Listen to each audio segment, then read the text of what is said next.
قبل ما نبدأ ما تنسوش تصلوا على أشرف الخلق. قصتنا بتبدأ بأختين توأم اللي هما ميراي وميجي. الأخت الكبيرة اسمها ميراي والصغيرة اسمها ميجي. بيبقوا شبه بعض لدرجة إن أمهم ساعات بتتلخبط بينهم وهي بتديهم الدواء. الوحيد اللي بيعرف يفرق بينهم هو أبوهم. الأم بتبقى دايما مشغولة وما بتكونش بتقعد كتير في البيت، بس الأب بيبقى أكتر حد مقرب منهم. لكن حياتهم بتتقلب لما أبوهم بيموت فجأة. السنين بتعدي وهم لسه بيكونوا شبه بعض من بره، لكن من جوه بيبقوا شخصيتين مختلفتين. ميراي مش بتكون بتحب شرب الدواء، بس بتكون ممتازة في الحساب. أما ميجي فبتكون بتستحمل تشرب الدواء من غير مشاكل، لكن بتكره الحساب. فبيتفقوا إن كل واحدة تعمل الحاجات اللي التانية مش شاطرة فيها، حتى لو الموضوع يوصل بيهم إنهم يبدلوا أماكنهم في المدرسة أو في أي موقف صعب، زي حتى لما بيكونوا بيحللوا دم. بس في يوم أمهم بتكتشف الخطة وبتقرر تحط علامة بتفرقهم، فبتقوم تقص شعر واحدة فيهم وبتخلي ميجي شعرها قصير. بيكبروا وميراي بتبقى متفوقة وسهل عليها تبقى من الأوائل، لكن ميجي بتكون بسيطة ومش بتفكر كتير، وبتكون بتحب الأكل والجري، وفي الآخر بتكسب كذا ميدالية في ألعاب القوة. أول مرة بتاخد شهادة زي ميراي بتبقى فرحانة جدا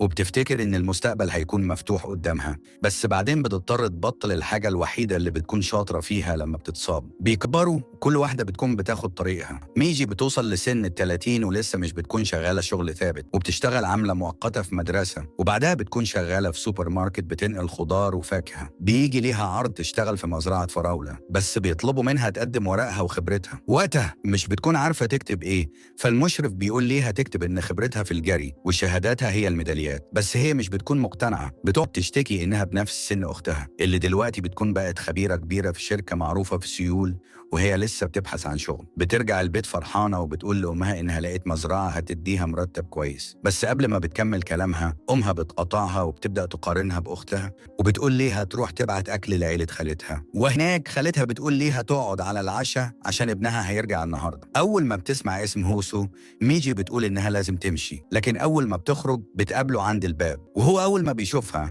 بيسألها عن أختها عاملة إيه، بس ميجي بتجاوب ببرود وبتقول له يسألها بما إنهم في سيول مع بعض. وبترجع تفتكر أيام زمان لما هو بيكون ساكن قصادهم وهي بتحاول تتعرف عليه، بس هو بيكون بيتجاهلها. حتى لما بتعمل نفسها إنها بترمي القلم وبتطلب منه يجيبه ليها هو بيرفض. دلوقتي بعد السنين برضه مش بيسأل عنها وبيسأل عن ميراي بس، وده بيخلي ميجي تحس بالضيق، وبتخش البيت وبتقول لنفسها هو مفيش غير ميراي وإن الكل بينادي باسمها، وده بيخلي دماغها توجعها وبتقعد على السرير وبتكون مخنوقة. في الوقت ده ميراي بتكون في شغلها كخبيرة وبتلاقي مكالمة من أختها فبتفصل على طول. تاني يوم صاحب مزرعة الفراولة بيكون قاعد يراجع أوراق المتقدمين، ولما بيوصل لملف ميجي بيلاقي إنها عندها 30 سنة ومكتفية بالشهادة الثانوية، وبيسأل ليه مش بتكمل تعليمها، فبعرف إن جدتها بتكون جالها جلطة وميجي بتفضل تقعد تراعى فيها بدل ما تدخل الجامعة. في نفس الوقت ميراي بتكون قاعدة في مكتبها لوحدها وباين عليها التعب، وفي اللحظة دي بتستقبل مكالمة تانية من ميجي اللي بتكون عايزة تقول ليها إن جدتهم تعبانة جدا وبتسألها هتيجي إمتى تزورها، لكن ميراي بتقاطعها بكل برود وبتسألها لو محتاجة فلوس يعني، وبعدها بتقفل السكة. ميجي بتحكي لأمها على المكالمة، لكن الأم بتبرر إن ميراي بتكون مشغولة ومش فاضية تيجي أكيد، وبتقول إن ميراي بتبعت فلوس ليهم وده كفاية. ميجي بتزعل وبتقول إن هي الوحيدة اللي بتهتم وبتراعي أهلها، وأختها حتى مش عايزة تيجي يوم تزورهم. الأم مش بتجاوب وبتطلب منها تودي أكل لأختها. ميجي بتتعصب وبتخرج من البيت وبتقابل هوسو قدام الباب وهو شايل طبق فاكهة، وبعدها بتروح مكان فاضي وبتفضل تشوط الكرة في الحيطة. هوسو بيجي وبيسألها على إصابتها القديمة وبعدين بيسأل على ميراي. ميجي بتتعصب أكتر وبتهز إيدها بالغلط بتخبط ودنه. بيروحوا مع بعض لمحل وميجي بتديله كيس تلج وبتسأله لو كان كويس، لكنه بيقول ليها إنه مش بيسمع كويس من زمان، وبيبان إن زمان وهم صغيرين ميجي بترمي الكرة على دماغه، ولما بتحاول تعتذر هو بيتجاهلها. بعدها هي بترجع تحكي لأختها فبتكتشف منها إن هوسو بيكون عامل حادثة كبيرة وجزء من جسمه بيتحرق وسمعه بيبقى متأثر، وأم هوسو بتطلب من ميراي إنها تساعد ابنها في الدراسة علشان هي بتكون شاطرة. ميجي بتبقى حاسة بتأنيب ضمير وبتقول يمكن هوسو ما بيكونش بيتجاهلها، هو بس ما بيبقاش سامعها. في اللحظة دي هوسو لأول مرة بيسأل ميجي هي عاملة إيه، ولما ميجي بتبتدي تتكلم عن ميراي وتحكي له هو بيقولها إنه ملاحظ إن ميراي بقالها فترة بتتهرب وشكلها بيبقى تعبان، وبيسأل ميجي لو تعرف السبب، بس ميجي بتقول إنهم بقوا زي الغرب وبقالهم سنة مش بيتكلموا. بعدها بتبص على صورة ليهم على المراية وبتقرر تروح تزور أختها ومعاها أكل. ميراي بتشوفها من بعيد وبتسحبها على الكافيه، وأول ما بيقعدوا ميراي بتبص على موظفة مصابة وبتقول إنها تتمنى تكون مكانها وتاخد أجازة، وبتحكي لأختها إنها بتفكر تنط من الدور الثالث علشان ترتاح شوية، وبتقول إنها ناوية تحط مخدة تحتها علشان تطلع بإصابة بسيطة وتاخد إجازة. بس ميجي بتفتكر إنها بتتكلم بالسخرية وبتقول ليها أفكارك بقت مجنونة وإنها تقدر تاخد إجازة عادي من غير ما تنط. بس ميراي بتقول إنها بتتمنى تعيش حياة ميجي. بعدها ميجي بتبقى رايحة تغسل إيديها، ولما بترجع بتلاقي أختها مش موجودة وسايبة موبايلها. بتجري على الشركة. السكرتيرة بتقول إن ميراي ما بتكونش جات أصلا. ميجي بتفتكر كلام أختها وبتتأكد إن في حاجة غلط، وميراي فعلا بتكون واقفة على السطح وبترمي كل المخدات تحت، وقبل ما بتنط ميجي بتوصل وبتمسك إيدها، بس الاتنين بيقعوا مع بعض، ولحسن الحظ ما بيحصلش ليهم حاجة. ميجي بتفضل تعيط وبتقول ليها هي هتقدر تعيش إزاي لو كانت ماتت وسابتها، وميراي ما بتعرفش تقول غير آسفة وبتفضل تحضنها. بعدها بيروحوا المستشفى وميراي بتبدأ تحكي لها وبتقول إن في شغلها بتكون في واحدة اسمها سوجون، واللي بتبقى مختلفة عن باقي الموظفين، بتكون بترتب ليها المكتب، بتنظف وبتساعدها وبتديها طاقة إيجابية. لكن لما سوجون بتعترض على ظلم المدير الكل بيبدأ يبعد عنها، وميراي بتكون خايفة تدافع عنها، وبعدين بتلاقي نفسها وحيدة، وأكتر حاجة بتندم عليها إنها سابتها لوحدها في الكافيه يوم ما زمايلها بيجوا. ميجي بتعرض عليها تروح هي مكانها وتطلب إجازة، لكن ميراي بترفض وبتقول إنها مش عارفة تعمل إيه وإنها مش قادرة تكمل ومش عارفة تبدأ من جديد. وفي محطة الباص الاتنين بيتفرقوا، بس كل واحدة بتكون في عقل التانية، وهي بتبص على ظهر أختها وهي بتمشي ما بتكونش قادرة تحس بالراحة. ميراي بتمشي بتردد على الكوبري الكبير، وفجأة ميجي بتجري وراها وبتناديها من وراها زي ما كانوا دايما بيعملوا زمان بإشارة بسيطة بإيدها. ميجي كأنها بتقترح إنهم يبدلوا الأدوار،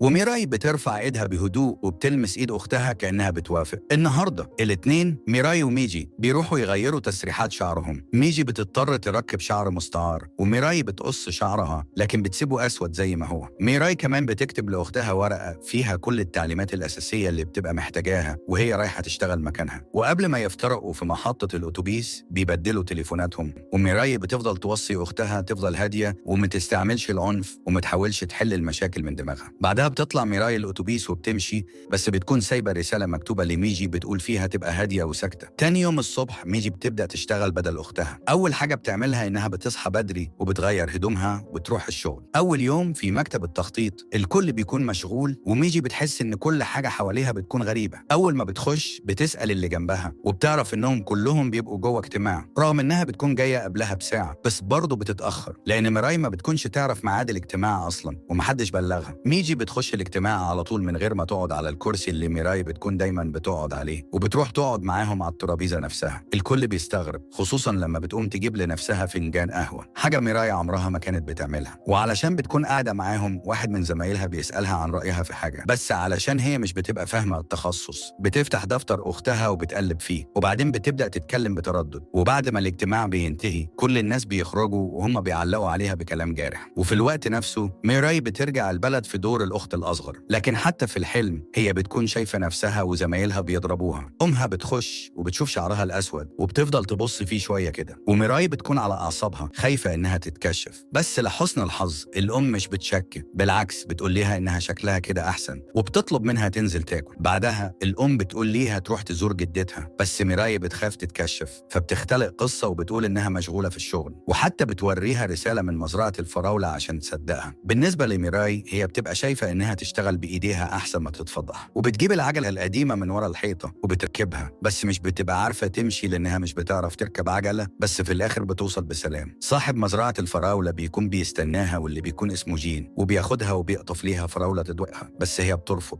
وهو بيسألها شوية أسئلة عن الزراعة، ولأنها مش الأخت الأصلية فبتجاوب كده والسلام. فهو بيقرر يديها شغل خفيف في الأول، وبيقول ليها إنه مش بيدور على موظفة، هو عايز شريكة تساعده، وبيبقى بيحاول يخلق جو مريح ليها. في الناحية التانية هوسو بيبقى قاعد في مكتب المحاماة وبيتعامل مع الزبون اللي بيكون عنده مشاكل بسبب سوء استخدام السلطة وضرب الموظفين. ولما المحامي بيقترح إنه يصالح الضحية بفلوس الزبون بيتعصب وبيقول إنه مش هيدفع حاجة. ساعتها هوسو بيقول إن الموظف اللي بيكون سايق العربية وقت سحب الرخصة هو اللي هيبقى الغلطان، وساعتها هيطلعوا من القضية من غير خسارة. الزبون بينبسط وبيقول للمحامي يخلص الموضوع بسرعة. مدير القسم بيدعي هوسو يشرب معاه شاي، وفي النص بيقولوا على القضايا الجديدة منهم قضية تخص ميراي، بس قبل ما يكمل المدير بيقول له بلاش يدخل فيها عشان الأمور هناك قربت تنتهي، وبيقول له ما يشغلش باله أكتر من اللازم عشان ما بيأثرش على شغله. الساعة بتيجي 6 وميجي بتقفل الكمبيوتر وبتمشي، وهي ماشية كل الناس لسه بيبقوا شغالين، بس أول ما بتوصل البيت بتبعت لأختها رسالة بتقول فيها إن اليوم عدى وكل حاجة ماشية بسهولة. وميجي بتحس إنها ممكن تشتغل الشغلانة دي سنة كاملة. وفي اليوم التاني عينيها بتكون باين فيها التعب وبتقعد تلعب بالماوس زهقانة. وبيجي اليوم التالت وبتبقى بترتب الملفات على الكمبيوتر وبتستنى الساعة تمشي. والرابع نفس الحكاية، بتحاول تقتل الوقت بأي طريقة. أما ميراي فبعد 4 أيام لسه مش بتبقى عارفة هي بتعمل إيه في المزرعة. بعد أسبوع لما كل الناس بتكون لسه بتاكل، ميجي بتبدأ تتحرك شوية وتفك جسمها. المدير بيشوفها وبيقولها إن في شغل سري بره لو تحب تروح، وميجي بتوافق على طول. الشغل بيبقى صعب وبيكون إنها لازم تقنع مطعم جوه أرض مشروع الشركة إنه يسيبه. ميجي بتتبع الخريطة وفي الآخر بتوصل. صاحبة المطعم شكلها بيكون مرعب وبتكون بتطرد زبون وبتكسر له إزازة الخمرة عشان بيكون داخل يشرب في مطعمها. ولما بتشوف ميجي جاية لوحدها بترفض تخليها تخش، بس لما بتخش مع راجل كبير كان واقف جنبها الست بتوافق تخليهم يخشوا. المطعم بيبقى بيقدم طبق واحد بس، واللي بيسأل عن حاجة تانية بياخد توبيخ محترم، ومفيش تيك اواي ولا ديليفري. بعد ما بيخلصوا ميجي بتبدأ تعرف نفسها إنها من شركة إدارة مالية، بس الست بتقطع كلامها تطلب منها تمشي وبترمي في وشها شوية ملح كنوع من أنواع طرد الأرواح الشريرة يعني. أما ميراي فبعد أسبوع تجربة مش بتعمل حاجة بس بتاخد مرتبها عادي. ولما بتسأل صاحب المزرعة على الخطوة الجاية بيقولها تكمل أسبوع كمان تجربة. في نفس الوقت ميجي في البيت بتكون بتراجع الملاحظات اللي كتباها أختها، وبتلاقي فيها أسامي ناس المفروض تتجنبهم زي القائد شين والمدير تشوي. وبتكتشف إنها بتقع في الفخ، بتفضل ماسكة وشها مش عارفة تتصرف. فجأة بيجي ليها رسالة من ميراي بتسألها هي المفروض تعمل إيه لو هتزرع نبات في غير موسمه، بس ميجي كعادتها بتجاوب بهزار، وميراي بترمي المرتب في المكتب. وبيجي اليوم الثامن وميجي لسه بتروح المطعم وميراي لسه قاعدة مش بتعمل حاجة. واحدة بيترمي عليها ملح والتانية بتاخد فلوس. واليوم التاسع بيعدي زي اللي قبله من غير أي تغيير. وفي الأسبوع اللي بعده ميراي بتبدأ فعلا تنظف المخزن. أما ميجي فلسه مش بتكون قادرة تقنع الست بحاجة. في نفس الوقت هوسو بيسأل تاني عن البلاغ الداخلي اللي ميراي بتكون قدمته، بس مش بيبقى فيه جديد غير إنه قبل ما بيبدأوا التحقيق ميراي بتسحب الشكوى فجأة، وده بيخليه يشك. بعدها صاحب المزرعة بيسأل ميراي عن الكرسي اللي بيبقى كله شرايط، فهي بتفتكر الكرسي وبتقول له إنها كانت بترميه علشان كان باين عليه قديم قوي. هو بيزعل منها وبيسألها ليه بتعمل كده من غير ما ترجع له، بس هي بتفكره إنه كان بيقول ليها تعمل اللي يريحها. الاتنين بيدخلوا في نقاش وهو بيقول ليها إنه كان بيسيب لها المساحة تلعب أسبوعين علشان يراقبها ويشوف هتكمل ولا هتستسلم. بس لما ميراي بتعرف هدفه بتتضايق وبتقول له إنه يكون بيراقب حد من غير ما يديله الشغل، ده بيكون تنمر. وبتقول له كمان إنه حتى اسمها هو مش بيكون فاكره. ميراي بتتعصب وبتعيط وبتفضل تقول له كلام كتير وبتركب العجلة علشان بتمشي لكنها بتقع. أما ميجي فبتفضل ماشية طول اليوم لحد ما كعب رجليها بيتعور، وبتكون بتلوم نفسها، بتبقى قاعدة ساكتة ومش مصدقة إزاي وقعت في فخ مديرها من غير ما تاخد بالها. فجأة هوسو بيشوفها بالصدفة وبينادي عليها وبيسألها ليه مش بترد على رسايله، وبيفاجئها بكلام عن الشكوى. ميجي بتتجمد مكانها علشان مش بتكون عارفة إن أختها كانت بتقابله وقالت له حاجة. هي بتتلخبط وبتسأله لو كان بيراقبها وبعدها بتهرب بسرعة، بس هوسو بيفضل وراها، وبما إنه بيكون عارف إنها سحبت الشكوى فهو عايز يقنعها إنها ما تهربش. وفي الآخر بيتفقوا يتقابلوا آخر الأسبوع. ميجي بترجع البيت وبتحكي لأختها، والأخت بتقول ليها ما تروحش علشان لو الشركة اكتشفوا حاجة هتبقى في مصيبة. بعد المكالمة ميجي بتشوف أختها قد إيه بتكون مرعوبة، لكن هي علشان عايزة تشوف هوسو مش بتسمع كلامها قوي. هوسو بيرجع المكتب وبيفضل يفكر في نظرة ميجي وبيبقى حاسس إنها بتأثر فيه جامد. هو بيحس إنه بيتجنن فبياخد دواء علشان بيفوق. بعدها بيجيله مكان اللقاء اللي هيكونوا يتقابلوا فيه. بيروحوا على مطعم مليان ناس والدوشة بتبقى مالية المكان. ميجي بتسأله وهو بيجاوب في اتجاه تاني خالص، ولما بتاخد بالها إن الصوت عالي بتطلب يخرجوا يتمشوا على ضفة نهر الهان. المنظر هناك بيعجبها جدا وبتفضل تاخد صور بكل حماس. هوسو بيستغرب وبيسألها هي دي أول مرة تشوف فيها النهر، بس هي بتخاف تنكشف فبترد وبتقول إنها بس عمرها ما شافته بالشكل ده وإنها دايما بتشوفه من المترو. بعدين بتعرض عليه يروحوا مكان يطبخوا فيه مكرونة بنفسهم، وده بيفكروا بحلم ميجي زمان إنها كانت بتحلم تقعد على ضفة النهر وتاكل مكرونة. وهي بتشرب شوية بتقول له يقول ليها عن الشكوى. هوسو بيطلع ملف القضية وبيقول ليها إنه استغرب ليه سحبتي الشكوى، وبيبقى عايز يساعدها يلاقوا حل، وإن الإجراءات الداخلية ممكن تكون صعبة بس قدام المحكمة في فرصة تكسب. بس ميجي بترفض تساعده علشان ما تبقاش تحط أختها في موقف صعب حتى لو المساعدة بتكون في صالحها. أما ميراي بتبقى بترجع البيت وبتلاقي حبيب أختها القديم جاي يصلح ليها العجلة، وبيبقى بيعاتبها عشان فاكر إنها بتشرب كتير عشان كده وقعت من العجلة. وهو بيبص عليها بيلاحظ إنها بتكون حزينة وشعرها بيبقى متغير فبيتنهد. ميري بتشوف إن الناس حواليها بيبقوا خايفين لأن ميجي دايما بتكون مرحة، حتى لما بيخلعوا ليها ضرس العقل بتكون بتضحك. محدش بيكون شافها مكتئبة قبل كده. هو بيخلص التصليح وبيمشي. بالليل الاتنين بيكلموا بعض تاني وبيحكوا لبعض اللي بيحصل، بس محدش بيقول الحقيقة كلها عشان ما يقلقش التاني. ميجي بس بتشتكي من جزمتها العالية اللي بتجرحها، ومن خلال تبادل الأدوار ده الاتنين بيفهموا بعض أكتر. اليوم اللي بعده ميراي مش بتروح المزرعة، فأمها بتقول ليها تروح تزور جدتهم في المستشفى. هي بتكون خايفة تبص في عينها علشان ما تكشفهاش، لكن الجدة بتناديها بميجي، فميراي بتاخد طبق وبتنظف ليها إيديها. بعدها بفضل هوسو موضوع ضرب الموظفين بينتهي، بس هو لسه عايز يعوض السواق بشوية فلوس. المدير مش بيكون مهتم غير إنهم يبقوا كسبانين القضية، وبيعزموا على عشاء مع المدير احتفالا بالانتصار. وهما بيبقوا رايحين المدير بيقول له إنه باعت هوسو مخصوص علشان ميراي تشوفه وتخاف وتسحب الشكوى، وإن شركتها كبيرة والمدير جديد فأي فضيحة إعلامية هتكون خطر، وإن دي آمن طريقة ليهم. بس هوسو بيسمع الكلام فبيقرر ما يروحش العشاء. في المستشفى ميراي بتبقى فاكرة إن جدتها خلاص مش عارفة هي مين وبتتكلم معاها عادي، لكن الجدة بتناديها بميراي وبتقول ليها حتى لو بتكون هتموت هي هتعرف تفرق بينها وبين أختها. ميراي بتعيط وبتسألها ليه مش بتسألها هي هنا ليه، بس هي بتقول ليها إنها أكيد بتمر بأزمة أو عايزة ترتاح شوية، وبتبدأ تطبطب عليها. بعدها ميجي مش بتكون قادرة تقنع صاحبة المطعم والمدير بيبقى غضبان منها، فبترجع ليها تاني وهي مستعدة إنها هيترمي عليها ملح. ولما بتتعصب بتقول ليها كل اللي في قلبها، وإنها ليه بتعملها كده، وإنها بتحاول تشتغل وتكسب لقمة عيشها، وإنها بس تقرأ الورق مش لازم تمضي. وبرغم من كل ده الست برضه بترميها بالملح. الظاهر الملح عندهم ببلاش. بعدها ميجي بتجيلها رسالة من هوسو بيطلب بيقابلها عند نهر الهان، يمكن علشان اللي بيحصل النهارده هو بيكون حاسس بتأنيب ضمير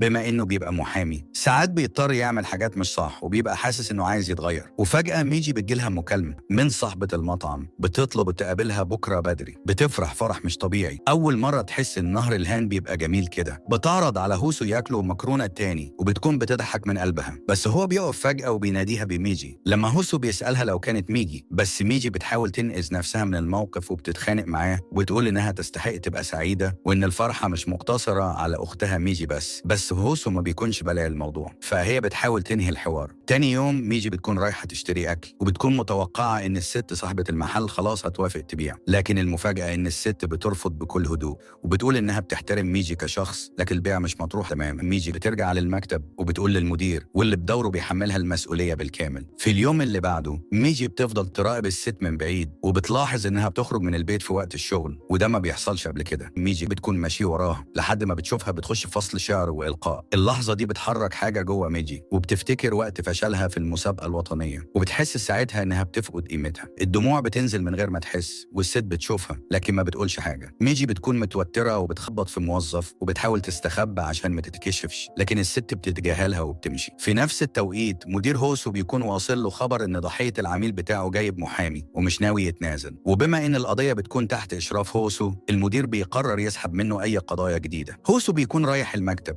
وبيلاقي الكل في اجتماع من غيره، وإيميله بيبقى فاضي من بعد موضوع مستندات شركة العميل الأخير، فبيحاول يلهي نفسه في ترتيب الكتب وبيقول للناس إنه بيرتبهم حسب المؤلف، لكنه بيقول إن ده تصرفه لما بيكون من غير شغل وعنده وقت فراغ. بس هوسو بيبدأ يفكر يتصل بالمدير ويسأله، لكن في اللحظة دي ميجي بتتصل وبتطلب تقابله وبتسأله سؤال قانوني بسيط عن المراقبة. هو بيجاوب عليها بإجابة سريعة وبيقول إن المتابعة يوم واحد مش جريمة، لكن لو استمرت الموضوع بيبقى مشكلة، وبينصحها تحل الموضوع ودي. وهو بيراجع ملفات ميجي بيكتشف إن الست دي بتكون شاعرة وشيف كمان، وبتكون بتقدم منح دراسية. بيكتشف إنه كان واخد منحة منها زمان وده بيغير نظرته ليها تماما. لما ميجي بتعرف هي بتروح له وبتطلب يساعدها تقابلها، لكنه بيرفض وبيقول إنها غالبا مش هتفتكره أصلا. بس في لحظة سريعة موتوسيكل بيعدي جنبهم بسرعة وميجي بتحمي سوهو من الأذى وبتطلب منه بعدها إنه يساعدها، بس هوسو بيقولها إن المشكلة إن هما الاتنين مش بيعرفوا يتعاملوا مع الناس. الوحيدة اللي بتبقى عندها القدرة تتواصل بشكل طبيعي هي ميجي. تاني يوم ميجي بتروح تعتذر للست عن إنها كانت بتتجسس عليها، لكن الست بتبقى مش مهتمة بالاعتذار وبيبقى معاها مكالمة وبتقول إن اللي بينظف مش هيقدر يجي. ميجي بتستأذن تخش الحمام وبتقرر تنظفه بنفسها علشان تكسب رضاها، لكن الست بتشوفها وبتستغرب من تصرفها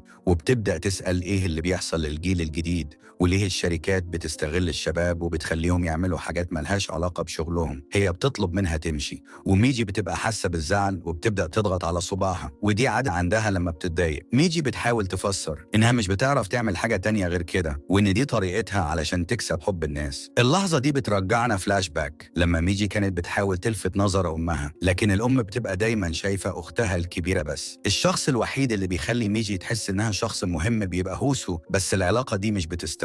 الإشاعات في المدرسة بتنتشر إن هوسو وميجي بيحبوا بعض، وميجي مش بتهتم لحد يوم المسابقة. هو بيكون وعدها إنه هيجي لكنه مش بيجي، وهي في وسط السباق بتشوف أختها في حضنه وبتقع في السباق وبتبقى حاسة إن الدنيا بتهدي حواليها. ومن يومها هي بتفقد الثقة فيه وبتوافق ترد على زميلها في الفصل اللي بيعترف ليها بحبه كأنها بتنتقم من هوسو. تاني يوم هي بتجري في التمرين وهي مصابة رغم تحذير المدرب، والنتيجة إن إصابتها بتزيد، وبكده هي بتتحرم من الرياضة اللي هي أكتر حاجة بتلمع فيها. ومن ساعتها الإحساس بعدم القيمة بيبقى ملازمها. وفي نفس الوقت أما أختها في البلد بتبقى عايشة هي كمان تحت ضغط، وأمها بتزعق ليها طول الوقت علشان هي عايزة تسيب شغلها في المزرعة. وهي ماشية في البيت وحاسة بملل، الأم فجأة بتقول ليها لو مش ناوية تشتغل تبقى تروح تزور جدتها. بس ميراي مش مستعدة تروح، بس هي مش بتقدر تتحمل الصداع، فهي بتوافق وبتسيب البيت وبتروح على المزرعة. بس وهي خارجة بتلاقي حبيب أختها القديم واقف مستني قدام الباب وبيعرض عليها توصيلة، وميراي بتروح معاه. في الطريق فجأة هو بيشيل التيشيرت وميراي بتتفزع وبتفتكر إنه هيعمل حاجة غريبة،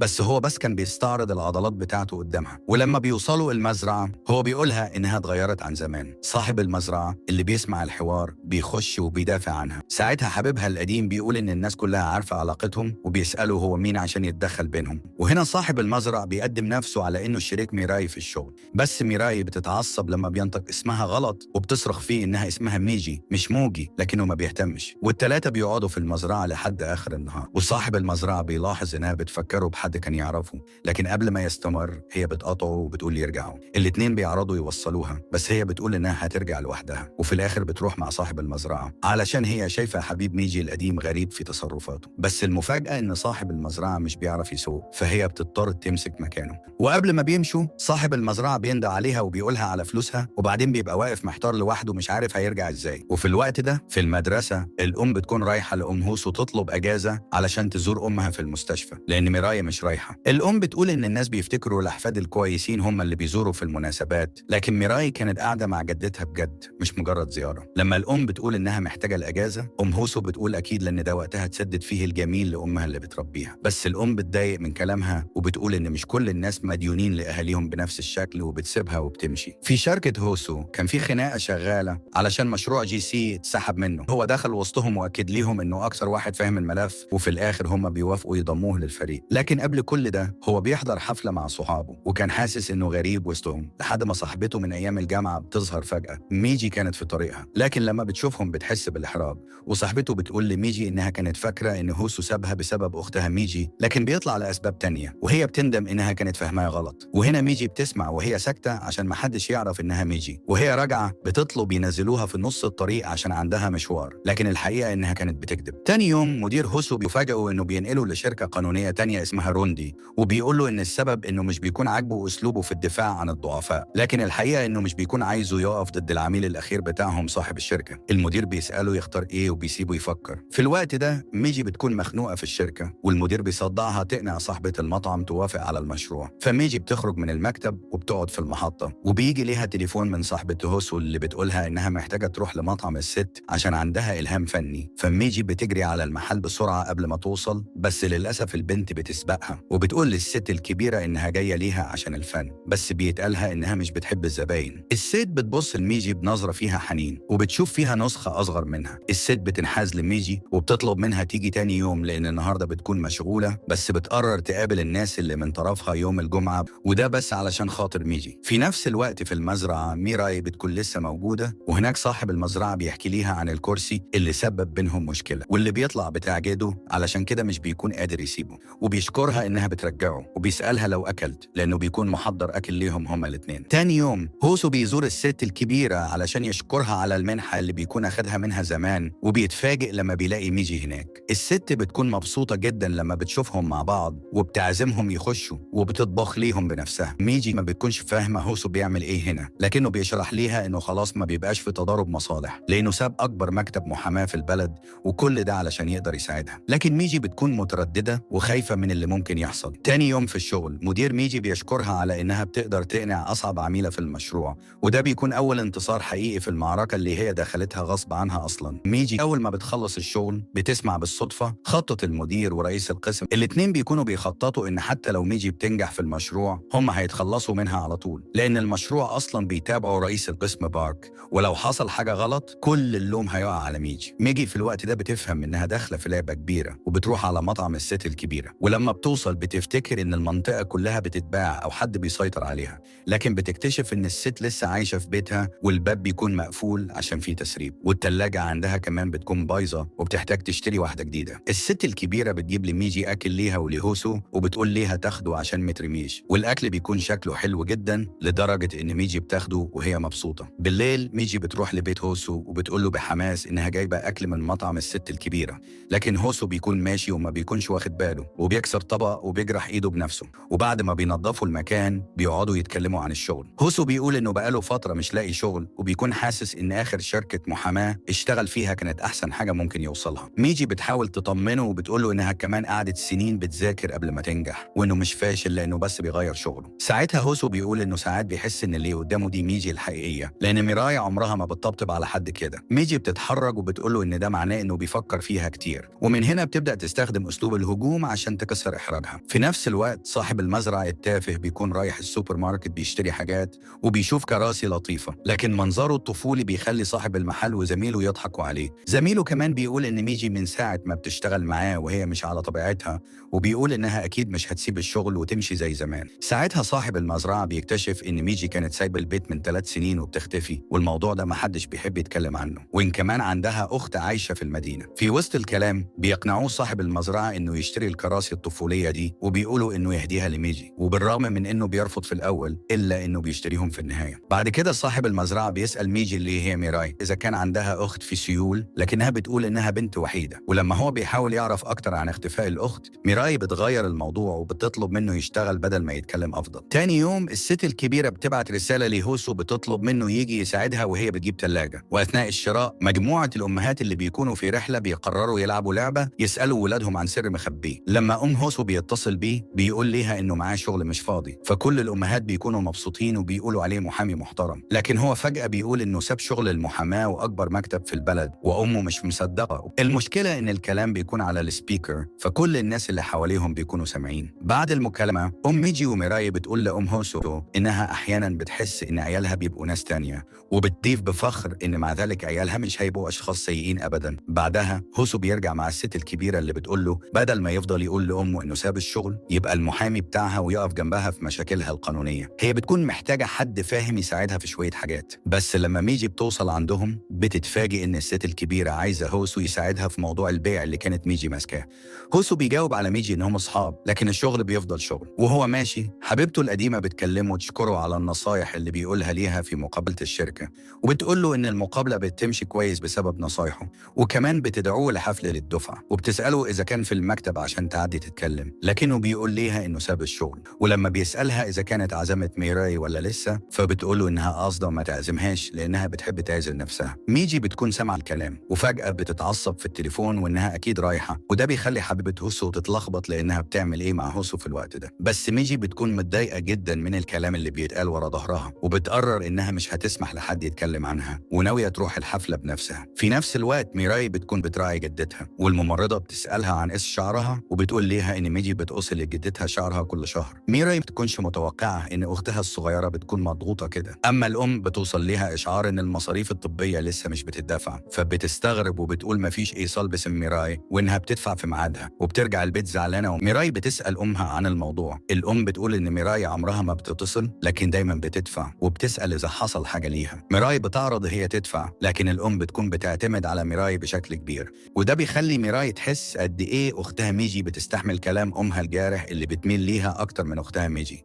في نفس الوقت حفلة الدفعة بتبدأ، ميجي بتوصل وبتكون أول حاجة بتشوفها تشوي سونغ هون، اللي هم زمان كانوا بيلعبوا كورة مع بعض في الثانوي وكانت بتكرهه جدا. الكل بيجتمع وأخيرا هوسو بيكون داخل آخر واحد، والناس بتتفاجئ لأنه هو الوحيد اللي بيبقى محامي. ولما بيسألوه عن كارته الشخصي حبيبته القديمة بتجاوب بسرعة وبتقول إنه ساب الشغل خلاص. الكلام ده بيخلي الكل يستغرب وبيسأل إزاي بتعرف ولو كان في حاجة بينهم. بعد كده الناس بتبدأ تتكلم عن ميجي اللي محدش شافها من أيام الثانوية، وبيكون في إشاعات إنها بقت بتشتغل في السوبر ماركت. ميجي بتكون متوقعة الكلام الجارح هيكون عن أختها، لكن بتتفاجئ لما بتشوف الناس بيتكلموا عنها هي. بس هوسو ما بيقدرش يسكت وبيسألهم ليه بيتكلموا ورا ظهر الناس، لكن سونغ هون بيتكلم وبيقول إنه لسه زي زمان، والجو كله بيبقى متوتر. بعد العشاء سونغ هون بيحاول ياخد رقم ميجي من غير ما يعرف إنهم بدلوا شخصياتهم، وهوسو بيكون باين عليه الغيرة. ميجي تجري وراه وبتسأله لو كان زعلان، بس هو بيقول الحفلة مملة مش أكتر. ولما بتسأله ليه جه من الأساس بيجاوب إنه مش بيحب الناس تتكلم عنه ورا ظهره. بالليل الاتنين بيتبادلوا الكلام. ميراي بتقول لميجي إنها هتحولها الفلوس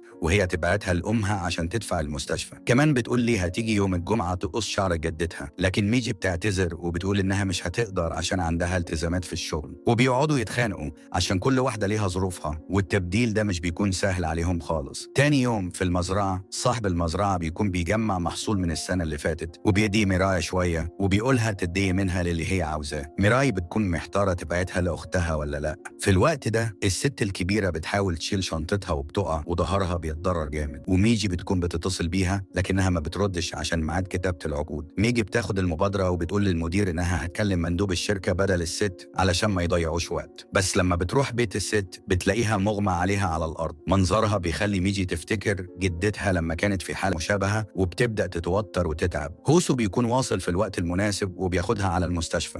بعد ما الحالة بتستقر شوية بيقولها إنه بيأجل ميعاد الشركة علشان يطمنوا على الست الكبيرة. ميجي تشكر هوسو في سرها وبتقول لنفسها إن لو ما كانش موجود كانت الأمور هتبقى كارثة، وبتبدأ تلوم نفسها وبتفتكر جدتها اللي بتكون في المستشفى سنين طويلة بسبب الغلط اللي حصل. هي بتكون شايفة نفسها السبب في تعب جدتها، خصوصا وهي لسه عايشة حياتها بسعادة. هوسو بيقول إنه هو كمان شايل ذنب وفاة أبوه لأنه كان عايز يقضي وقت معاه في اللحظات الأخيرة، لكن سواق شارب بيتسبب في الحادث وكل خطته بتبوظ. وبيقول إن مفيش حد بيقدر يتحمل ذنب اللي بيحصل ولا حتى هي. ده بيخلي ميجي تتفاجئ لأنها ما بتكونش متوقعة إنه يدافع عنها بالشكل ده. ميجي تسأل هوسو ليه بيدافع عن ميجي بالطريقة دي دايما، بس هو بيجاوب بكل بساطة وإن ده عشان هو بيحب ميجي. وفي لحظة كلها توتر هوسو بيقول ليها إنها عارفة إن ميجي بتكون أول حب في حياته. المعلومة دي بتقع على ميجي زي الصدمة وبتبقى مش متخيلة. ميجي بتفضل تسأل وعايزة تعرف إمتى هو بدأ يحبها، وبتطلع الحكاية بتبدأ من رحلة أيام المدرسة. وقتها رجله بتبقى لسه بتوجعه من حدث أبوه، والأستاذ بيعفيه من الطلوع على الجبل، وميجي كمان ما بتطلعش بسبب صحتها. ورغم كده هو بيقرر يطلع الجبل، وفي السكة بيقابل ميجي وهي بتنزل مخصوص علشانه، وبتروح تبحث له عن عصاية تساعده، بس هو بيكون رافض وبيطلب منها تسيبه يكمل لوحده، لكنها بتفضل ماشية جنبه. الموقف ده بيخليه يتوتر وميجي مش بتبقى فاهمة السبب. من وقتها ميجي بتفضل تفكر في اللحظة اللي ممكن تكون السبب إنه يحبها، لكن قبل ما تفهم منه أكتر بيجيله اتصال وبيسيبها وبيمشي من غير ما يشرح أكتر. وميجي بترجع شغلها والمدير بيطلب منها تقرير تبعته للإدارة وبيرفض يساعدها خالص أو يضيف حد معاها. وفي نفس الوقت الست الكبيرة بيتضح إنها عندها مشاكل في المرارة، رغم إن الإشاعة بتكون كويسة بس محدش كان واخد باله من وجعها طول السنين اللي فاتت. ميجي بتعلق إن اللي بيحصل ممكن يكون خير وسط الشر. الست الكبيرة بتكون داخلة عملية وهوسو بيتفق يقابل شركة ميجي لوحده وبيعطيها الحرية تختار اليوم اللي يناسبها. لكن حوار اعتراف هوسو بيشغل تفكير ميجي. هي بترجع تسأله تاني يعني هو بدأ يحبها فإن هي لحظة بالظبط لما ساعدته ينزل، بس هو بيجاوب عليها بكل هدوء وبيقول بالعكس هو بدأ يحبها وهو طالع الجبل. والإجابة دي بتخليها مذهولة أكتر. بعدها في البيت ميجي بتكون قاعدة قدام الورق ومش قادرة تكتب التقرير. فجأة جدتها بتكون بتكلمها كأنها بتحس بيها. المكالمة بتكون خفيفة بس ميجي بتنهار وبتقول إنها عايشة كل يوم في رعب وبتتصنع إنها قوية. الجدة اللي دايما بتبقى شايفة أعمق من الكلام بتفكرها بوعد قديم، وعد لسه محفور في ذاكرتها حتى لو ميجي بتكون بتنساه. لما ميجي بتسأل عن الوعد الجدة بتكتفي وبتقول إنه سر بينهم وكأنها بتحاول تحمسها من غير ما تشرح. تاني يوم ميجي بتلاقي أوراق مطبوعة مستنياها على المكتب، بتستغرب وبتسأل نفسها مين اللي بعتهم وبتفتكر الموظف المؤقت. ووقت الغدا بتسأله وفعلا بيطلع هو رغم إنها ما كانتش طالبة منه منه حاجة، ولما بتطلب منه يساعدها تكتب التقرير بيرفض بمنتهى البساطة وبيقول إن شغله بيقتصر على تجميع المعلومات بس. ميجي بتقرر تمشيها بالعافية وبتطلب كل الورق اللي عنده له علاقة بالموضوع. في مكان تاني هوسو بيزور زميلته القديمة وبيحكي ليها إنه ناوي يفتح شركة لكن لسه بيكمل أوراق علشان يساعد حد. زميلته بتكون عارفة إن قصده على ميراي وهوسو بيقول إنها مجرد صديقة، بس تحت الكلام ده الحقيقة بتكون مختلفة، وبيعترف إن دي الأخت التوأم لأول حب في حياته وإن عمره ما اتكلم عن الحب ده. زميلته بتشوف ده بوضوح وبتقول له يبحث جواه ويشوف هو بيحب مين بجد، مش بس يبحث عن حد شبهها وخلاص. وبعد الكلام ده بيقرر يرجع البلد لميجي. في نفس الوقت بالليل صاحب المزرعة بيوصل ميراي لحد البيت، وهوسو أول ما بينزل بيلاقي ميراي واقفة قدام الباب، فبيطلب يكلمها وبيسأل عن الراجل اللي بيكون معاها. هي بتجاوب ببساطة إنه مجرد زميلها في الشغل. هوسو بيعلن ليها إنه ساب الشغل وبيكون بقاله فترة فاضي وبيفكر، وكل ما بيرجع بذاكرته للمدرسة بيبدأ يفتكر يوم ما بيطلع مع ميجي في الرحلة المدرسية، وإن اليوم ده بيكون بالنسبة له لحظة فاصلة وبيحس إنها بتغير اتجاه حياته. لو ما كانش كمل الطريق للقمة كان زمانه بقى شخص تاني، وبيفضل شايل الامتنان لميجي لأنها بتكون السبب اللي بتخليه يكمل وقتها. هو بيكون منتظر منها رد فعل بس سكوتها بيكون محبط، لأن ميجي اللي قدامه ما بتبقاش البنت اللي يعرفها اللي كانت دايما قاعدة على يمينه علشان ودنه الشمال، دلوقتي بتبقى قاعدة بعيد كأنهم غرب. في ناحية تانية ميجي بتبدأ تشك في الموظف المؤقت مع إنه بيكون بيساعدها بوضوح وإخلاص، بس هي بتسأله بشكل غير مباشر عن علاقته بالمدير، لكنه بيجاوب بشكل هادي وبيقول إن مساعدته ليها بتكون رد جميل على مساعدتها القديمة له، بس الشك ما بيختفيش. فميجي بتتكلم مع ميراي علشان تعرف أكتر عن الموظف ده، لكن ميراي بتقول إنها عمرها ما اتكلمت معاه وبتنفي كمان إنه بيحبها. ميراي بتقول حاجة بتغير مجرى الحديث وبتحكي إن هوسو كان بيتكلم معاها عن يوم الجبل وبيقول إنها نقطة تحول بفضل ميجي. وهنا ميجي بتتلخبط لأنها بتكون فاكرة إن ميراي وهوسو كانوا بيحبوا بعض لما بتشوفهم بيحضنوا بعض يوم السباق، بس ميراي بتقول إنهم مش بيحبوا بعض. وبنسترجع يوم السباق اللي بيكونوا فيه، والمفاجأة إن ميراي كانت تعبانة وقتها وأغمى عليها، فهو بيروح يمسكها وميراي بتطلب من هوسو ما يقولش لحد عن الموضوع ده علشان امتحان الجامعة. الكلام ده بيصدم ميجي وبتكتشف إنها كانت فاهمة غلط طول السنين، واللي بيزيد إحساسها بالندم إنها لما بتكون زعلانة بتروح تقابل ولد تاني قدام هوسو عشان تغيظ فيه. في الوقت ده هوسو بيكون في اجتماع مع شركة ميجي بخصوص التعويضات. الشركة بتعرض سعر أعلى من السوق ب40%، وكمان بيوعدوا صاحبة الأرض بإيجار محل في مكان تاني لو تحب. ولما بيسأل عن صاحب الأرض ده المدير بياخد الفضل لنفسه. ميجي بتستغرب لكن هوسو ما بيبطلش الكلام وبيقول إن موكلته مش موافقة ومش مرتاحة من طريقة المفاوضات الفردية اللي بتحصل، وبيأكد إن أي كلام بعد كده لازم يوصل من خلاله كممثل رسمي عنها. في البيت الأم بتوصلها خبر إن ميجي بتكون على علاقة بصاحب المزرعة، وبدون تفكير بتقرر تنصح ميجي تركز في حياتها بدل ما تفكر في الجواز. ميجي لما بتسمع الكلام من أمها بتتصدم وبتعرف إن مصدر الإشاعة بيكون جيرانهم، وبتحس نفس الإحساس اللي بيكون بيجي لها في الشغل وإن كلام كتير بيتقال عنها من غير دليل، وكله ضغط نفسي بيبقى فوق ما هي تتحمل. تاني يوم هي بتروح لصاحب المزرعة وبتقدم استقالتها ومش بتقول عن السبب، كل اللي بتقوله إن الغلط مش منه. في نفس الوقت ميجي بتسلم تقريرها للمدير لكنها بتتفاجئ إنه بيرجعه مليان ملاحظات. هي بتحاول حتى لو الشغل مش في تخصصها، بس كل تعبها بيكون رايح على الفاضي. وفي مكان تاني حبيبة هوسو القديمة بتبقى في مطعم الست الكبيرة وهناك بتصادف هوسو، فبيقرروا يقعدوا مع بعض. البنت بتقول له إن شغلها الجديد بيتكلم عن الحنين للماضي وبتسأله عن ميجي وإن كانت السبب في وجوده هنا، لكن هوسو بيقول إنه جاي كمحامي لصاحبة المحل وبينفي الإشاعة اللي بتقول إنه كان بيواعد ميجي زمان. ولما بيتسأل لو في حد في حياته دلوقتي بيبقى ساكت ومبردش. في الليلة دي الموظف المؤقت بيشوف ميجي في البار وبتكون شاربة شوية وبيشوفها مهمومة وبيسألها، فبتحكي له عن التقرير اللي بتكون بتشتغل عليه بكل جهد وفي الآخر كله بيتنسف. بتقول له إنها مش قادرة تاخد راحة لأن الأجازة بالنسبة لها معناها حبس نفسها في الأوضة. وهنا بتبدأ تفتكر وقت جدتها لما جالها جلطة، وقتها ميجي بتقفل على نفسها الباب وبتقعد تلوم نفسها وبتحس إنها السبب في اللي بيحصل. أمها بتبقى بره بتحاول تقنعها تروح المستشفى، والجدة بتبقى مستنياها بس ميجي مش بتقدر تروح، لحد ما بتفتكر كلام هوسو لما قالها إنه لو ما قدرش يطلع الجبل يبقى الموت أهون. الكلمة دي بتخبط فيها وبتقرر تطلع من أوضتها. ولما بتوصل المستشفى جدتها بتبقى مستنياها بسعادة وبتقول إنها بتكون واثقة إنها هتيجي. جدتها مش بتكون بتحمل بتحملها ذنب حاجة، هي بس كانت محتاجة تشوفها وتقول ليها إنها دلوقتي بتفهم الإحساس اللي كان جوه ميجي زمان لما كانت بتحبس نفسها وتهرب من الدنيا. اللحظة دي بتجمعهم وبتطلب منهم يوعدوا بعض وعد بسيط إنهم يفضلوا يكملوا ومهما يحصل ما يستسلموش. ميجي بتكون ماشية في طريقها وبتفضل تحارب وتقاوم يوم بعد يوم لحد ما بتوصل للحظة اللي هي فيها دلوقتي. في الناحية التانية حبيبة هوسو القديمة بتمشي مع هوسو لحد باب بيته ومعاها كمان هدية. شكلها بتحاول تقرب منه بطريقة محسوبة لكنه ما بيكونش مرتاح وبيجيله اتصال فجأة وميجي بتبقى واقفة تحت بيته. هو بيخرج بسرعة لكنه بيتفاجئ بيها قدامه وهي بتكون سكرانة تمام. ميجي وقتها بتنفجر، كل اللخبطة اللي جواها بتطلع، بتكون مش فاهمة هو بيحب مين ولا ليه سايبها تايهة كده،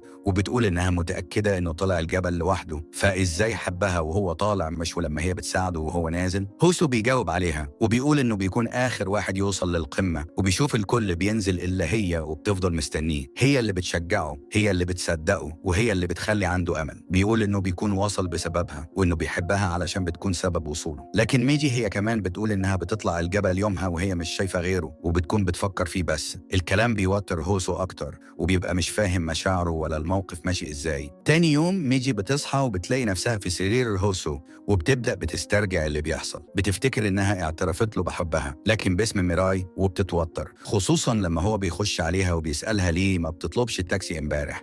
هي بتحاول تبرر وتقلل من اللي حصل وبتقول له إنها أوقات بتقول كلام وهي شاربة وبيبان حقيقي لكنه مش دايما كده. هوسو بيقولها إن ده بيكون مجرد جزء من اللي حصل وفي حاجات تانية بتكون أغرب، وده بيخلي ميجي تحس إن في حاجة ناقصة مش فاكرها. وبعدها حبيب هوسو القديمة اللي بتتصل بيه وهو بيروح يقابلها على طول وهي بتطلب منه يخرج معاها بكرة على الغدا لكنه بيقول إنه مشغول. هي بتفضل تصدعه وإن المطعم مش بيستقبل غير كابلز بس، وفي الآخر هو بيوافق وهو مش مرتاح. بالليل ميجي بتستلم رسالة منه بيقول إنه معاه شنطتها وبيكون رايح يسلمها في المكتب، لكنها بتتفاجئ لما هو بيوصل لأنه بيكون مع حبيبته القديمة. البنت بتسبقها بالكلام وبتقول إنهم لسه راجعين من العشاء مع بعض. هوسو بيشوف زحمة عند محل حلويات وحبيبته القديمة بتقترح يخشوا يشوفوا، وهم ماشيين مع بعض ميجي بتفضل تتفرج عليهم من بعيد والسؤال واحد شغلها، لو كان هوسو خارج في موعد غرامي مع حبيبته القديمة. ميجي بتلاقي نفسها بتتصل بميراي لأول مرة من ساعة ما بياخدوا أماكن بعض، وميجي كان عندها طلب بسيط إنها ترجع تبدل معاها الأسبوع الجاي، لكن ميراي ما بتكونش مستعدة ترجع لحياتها الأصلية وإنها لسه ما انتهتش من اللي هي فيه. بس ميجي بتقرر ترتب كل حاجة قبل التبديل وبتواجه الفوضى اللي سابتها قبل ما تبدل مع أختها. في الناحية التانية حبيبة هوسو القديمة بالصدفة بتسمع إن الشركة ما بتكونش ناوية تجدد عقدها، وكانت الشائعات ماشية إنها على علاقة بمحامي اللي غالبا بيعرف حقيقتها كموظفة مؤقتة. الإحراج بيشدها أكتر من أي حاجة وبتروح تقابل هوسو في المطعم اللي اتفقوا عليه. هناك هي بتعترف له إنها كانت بتمثل القوة وهي أصلا بتكون مرعوبة من كشف حقيقتها. هوسو بطريقته الهادية بيطمنها وبيقول ليها إنه عمره ما شايفها كدابة وإن شغلها وإخلاصها دايما بيكونوا واضحين وإنها مش بتخبي علشان تخدع بس علشان ما تجرحش. الكلام ده بيخفف عنها وبتضحك لأول مرة من قلبها وبتقول له إن لسه في ناس بتلوم نفسها من غير ما يكونوا غلطانين. في جهة تانية المدير بيبقى طمعان في المحل بتاع الست الكبيرة وبيحاول يوصل ليها عن طريق المحامي مدير هوسو، لكنه بيقول له إن الست الكبيرة مش هتقبل تبيع بسهولة. فبيروح مدير هوسو لميجي وبيسألها عن علاقتها بهوسو باعتبارهم زمايل من زمان، وكمان بيشك إذا كانت هي اللي عرفته بالست الكبيرة، لكن ميجي بتنفي وبتقول إن الموضوع كله صدفة. مدير هوسو بيعرض عليها صفقة إن لو الشخص اللي بينها وبينه خلاف خرج من الصورة تقدر تستمر في المشروع، وبيوريها مستندات سرية عن محطة جديدة والمطعم اللي فيه الست الكبيرة بيطلع موقعه محوري، وده سر لو اتفضح البلد كلها ممكن تتقلب. وبيطلب منها ما تقولش لحد حتى الست الكبيرة. بعدها ميجي بتاخد الست الكبيرة من المستشفى وهناك الست الكبيرة بتشكرها على اللي بتعمله يوم الحادثة وبتعتذر عن المعاملة القديمة. ميجي بتكون ناوية تحكي ليها كل حاجة بس قبل ما تفتح في الكلام هوسو وحبيبته القديمة بيظهروا فجأة وبتشوف صورة قديمة ليها وهي شابة مع صديقة ليها، ولما بتسألها عنها الست الكبيرة مش بتجاوب. بعدها حبيبة هوسو القديمة تسأل ميجي عن مشاعرها تجاه هوسو وهل هي عاوزة تقرب منه، لكن ميجي بتندهش من كلامها فبتقول إنها مش عايزة يكونوا الاتنين بيحبوا نفس الشخص. حبيبة هوسو بتحاول تخبي إحساسها لكنها بتشرح إنها بتتظاهر قدامها وإنها دلوقتي بتبقى مجرد موظفة وقريبا هتبقى عاطلة. بس بالنسبة ليها هوسو في الأول بيكون محامي عادي، لكن مع الوقت هي بتحس إنه جواها شخص طيب وجميل رغم إنه بسيط وساذج شوية وشخص غامض نفسها تعرف أكتر عنه. الكلام ده بيوجع ميجي اللي بتكون حاسة إنها خسرانة قبل ما تبدأ لأنها ما بتكلمش هوسو على حقيقتها، وبتسأل نفسها لو هي بترجع لشخصيتها ميجي هل هيبقى عندها فرصة؟ في نفس اليوم هوسو وهو بينظف شقته بيلاقي ساعة ميجي اللي بتكون وقعت وقعت منها، وبيقرر يروح يقابل ميجي ويرجعها ليها. هناك ميجي بتكون بتحكي له عن مشروع سري اللي المدير القديم بتاعه قال عليه، وهوسو بيتفاجئ وبيقولها إن الموضوع خطير، وإنه لو المدير عرف ممكن تواجه مشاكل كبيرة وقضايا. ولما بتسأله لو كان هيقول للست الكبيرة، هو بيكون مش عايزها تتورط وبيطلب منها تبعد عن الموضوع ده. تاني يوم في الشركة مدير هوسو بيكون بيسأل ميجي إذا كانت بتقول لحد عن السر بتاعهم، بس هي بتنفي، فبيوريها صورة قديمة فيها واحدة ست، وبيسألها إذا كانت التالتة من الشمال دي الست الكبيرة، لكنها بتدعي إنها مش متأكدة لأن الصورة قديمة. ميجي بتكون راجعة بيت الست الكبيرة وبتفكر في الست اللي المدير شاور عليها، وبتكون مقتنعة إنها مش الست الكبيرة، بس مش فاهمة ليه المدير بيقول غير كده. فجأة الست الكبيرة بتكون بتسلمها أوراق كانت ناسياها وما بتقولش كلمة، وده بيخلي ميجي تشك إنها ممكن تكون مش بتعرف تقرا. هي بتسأل هوسو اللي بيقول ليها إنه حاسس بكده من فترة، بس يمكن الست الكبيرة بتكون بتعرف تقرا حاجات بسيطة زي الأسماء بس. ميجي بتستغرب لأن الست الكبيرة المفروض بتخش مدرسة وكانت شاعرة مشهورة، وبتبدأ تشك إنها بتخبي سر كبير، لكن هوسو بينصحها إن أحيانا السكوت بيكون أحسن لما القصة تكون لسه مش كاملة. في نفس الوقت حبيب ميجي القديم بيكون بياخد ميراي وبيقول ليها إنهم رايحين فرح. لما بيوصلوا للمدينة بيقول ليها إن الموضوع كله خدعة، وبيحجز ليهم أوضة في فندق عشان يقضوا الليلة مع بعض. ميجي بتتعصب وبتطلب منه يركن العربية دلوقتي، وبترفض الهزار ده. الشاب بيحاول يبرر لكنها ما بتوافقش، وساعتها بيكتشف من تصرفاتها إن دي مش ميجي أصلا. في نفس الوقت ميجي كانت مع هوسو وحبيبته القديمة وسونغ هون في مطعم، بس هوسو بيحس إن سونغ هون بيحاول يستفزه بالكلام عن ميجي، وبيبدأ بيتوتر وبيمسكه من هدومه وبيهدده،